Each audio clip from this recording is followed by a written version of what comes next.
Muraho, aha ni kuri Bumbogo Real Estate, tugenda tubazanira imari zigiye zitandukanye. Njye ntabwo njya nterwa isoni no kubaha utumari twa makeya, kuko nzi neza ko abantu batanganya ubushobozi. Hari n'ababyumva, nzi neza ko batagura ikibanza cya $1,300,000, kuko ubushobozi bwabo buri hejuru cyane. Icyo gihe abo bantu ntabwo banyumva, ariko hari abanyumva. Nk'ubu nkubwiye ko iki kibanza ngiye kukiguhera $1,300,000 kandi kikaba kiri mu mujyi wa Kigali.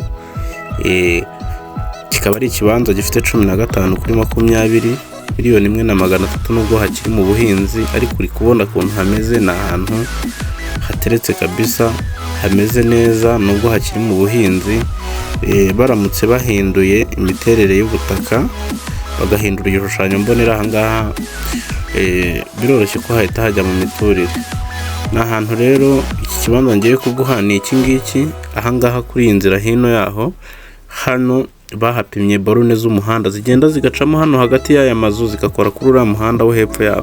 Ziriya nzu ubundi buriya ziriya nzu ziri hepfo zikora ku muhanda munini.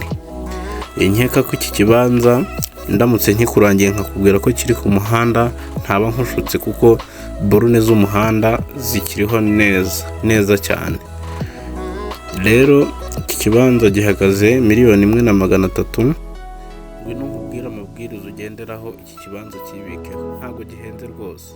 Akarere ni aka Gasabo, umurenge ni uwa Bumbogo, umujyi ni uwa Kigali. Murakoze.